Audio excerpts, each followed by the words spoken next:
Moi, on m'avait demandé d'aller voir, comment je dois dire ça, pour faire rééducation respiratoire. Donc j'y suis allé au mois de septembre. Le premier circuit que j'ai fait, elle m'a fait arrêter, elle m'a dit oxygène. Ça me fait du bien, je suis moins essoufflé.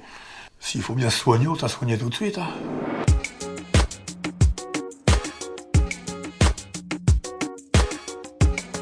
Sabrina Eftaler, bonjour. Oui, docteur à l'appareil. Oui, bonjour docteur. Je vous appelle pour la mise en place d'une oxygénothérapie à domicile. Oui, je vous écoute docteur. Je souhaiterais en fait avoir un mode pulsé pour plus d'autonomie. Très bien, donc je l'indique également en mode pulsé. En fonction des réponses apportées, je peux vous proposer un système Home-Feel docteur. Home-Feel. C'est un concentrateur avec un compresseur qui permet le remplissage des bouteilles par votre patiente.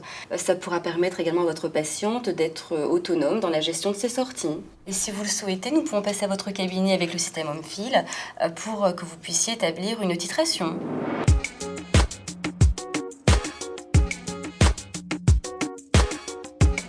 Effectivement, il y a plusieurs sources d'oxygène. Donc il y a l'oxygène liquide, les concentrateurs, les compresseurs qui permettent de recharger des bouteilles d'oxygène et les nouvelles sources qui sont arrivées donc il y a une petite année, qui s'adaptent en fonction de la prescription et des besoins réels du patient. L'avantage des nouvelles sources, c'est vraiment effectivement l'autonomie, le poids qui est plus léger et le pouvoir être transporté dans des endroits tels que le camping, le cinéma, restaurant, donc ce qui permet vraiment une grande liberté aux patients. Il n'y a aucune source idéale au jour d'aujourd'hui, elles sont vraiment à adapter en fonction des besoins réels du patient et en fonction de sa prescription, donc soit du débit pulsé, soit du débit continu. Le laboratoire Air Liquide a comme première mission de tester les dispositifs médicaux qu'on met aujourd'hui chez nos patients. Notre objectif est de trouver le meilleur traitement pour le patient. Ces sources sont évaluées selon 3 critères majeurs: le confort, la performance dynamique et la fiabilité. Voici le banc test de notre laboratoire Aleos. C'est un banc qui permet de tester tous les concentrateurs portables. Pourquoi on s'est doté de ce banc test? Parce que c'est un système automatisé qui va nous permettre d'avoir tous les paramètres dynamiques des concentrateurs portables. Avec ce banc test, on va pouvoir visualiser la courbe de bolus. Donc cette courbe de bolus qui est ici, on va pouvoir analyser tous les paramètres qui la constituent, donc à savoir la concentration d'oxygène, ensuite le volume pulsé, le temps du pulse, la durée du pulse qui est ici, d'ici à ici, et aussi le temps que va mettre l'appareil à obtenir le pulse. Tout cela, on va pouvoir le réaliser à différentes fréquences respiratoires du patient. Ce qui est important de voir, c'est que cette courbe de bolus, elle va être différente suivant les appareils que l'on teste. C'est ce qui explique qu'il faut réaliser une titration pour le patient avec l'appareil avec lequel il va sortir.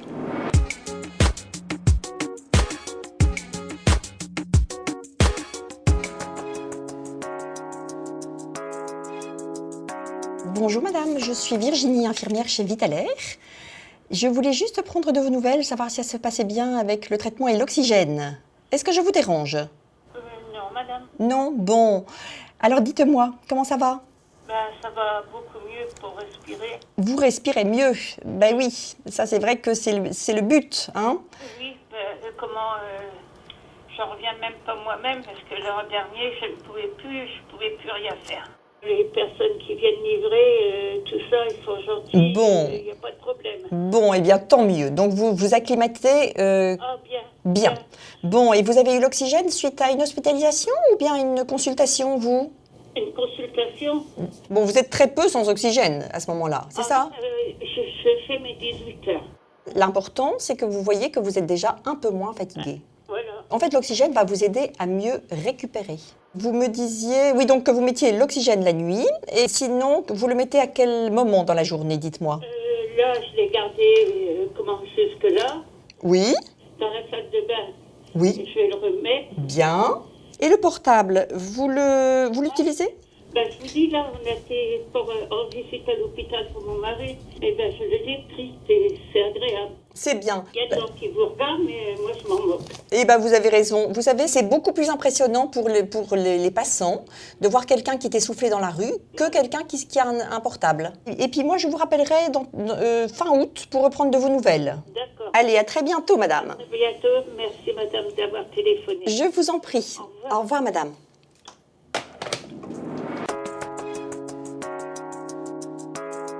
On va aborder cette question d'effort parce que c'est... On va regarder ça. Quand on vous parle de la notion d'effort, pour vous, c'est quoi? Qu'est-ce qui vous coûte en termes de souffle? Bah, moi, je marche beaucoup, je marche vite. L'effort, il peut être aussi, même dans des choses un petit peu bénignes comme ça, se laver. Parce que, voilà, on se lave, on remue, ça coûte en oxygène. Moi, j'aurais tendance à vous conseiller, mettez-le aussi à ces moments-là. Bah, si maintenant vous le mettez pour votre toilette, vous lavez les lunettes avec l'eau et le savon, comme vous faites pour votre toilette, et puis comme ça les entretient, au bout de 15 jours, vous changez. D'accord, ouais. Est-ce que vous savez à peu près de combien de temps vous disposez avec le portable? Ouais, 3h30, 4h d'autonomie, Donc on va regarder. normalement. Vous avez un grand portable. Si vous êtes à 3 litres minute, vous avez 4h30. Et sur ce document-là, là vous avez l'autonomie du portable. Donc là, vous utilisez souvent le sac à dos. On vous a proposé un chariot. Le chariot, oui, a été proposé, oui. On vous a expliqué quand vous remplissez, il faut faire en fonction du bruit que vous entendez. Ouais, On va regarder la jauge, parce que la jauge, elle est toujours en décalage. Un décalage, Voilà, ouais. donc vous entendez, comme c'est quelque chose de liquide, ça va cracher quand c'est rempli. Et voilà. Ah ouais. Je vous laisse faire. Donc voilà, on regarde ça finit bien.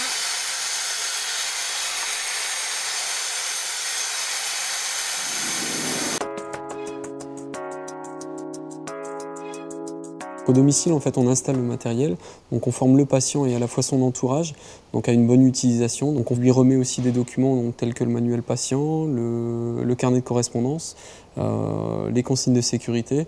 Si le patient est observant, c'est que le traitement est efficace et ça lui permet d'améliorer sa qualité de vie.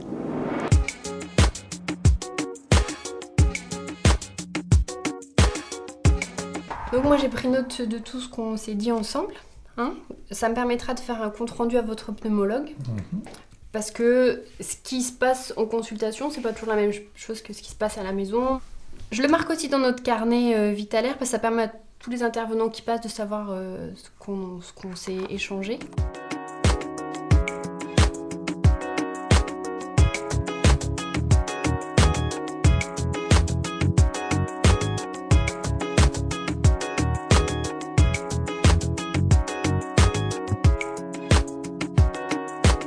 Bon, ça veut dire que voilà, l'oxygène fait partie de votre vie, ça a l'air très naturel. Mais c'est très bien parce que c'est pas évident déjà d'accepter le matériel, l'oxygène, donc pour vous, le plus dur est fait. Je me laisse pas aller et je bricole tout le temps. Je ne reste pas à rien faire. L'oxygène, ça m'a permis vraiment d'être moins essoufflé, puis ça ne va pas dire le contraire. Hein. Ça m'a fait vraiment du bien. Hein.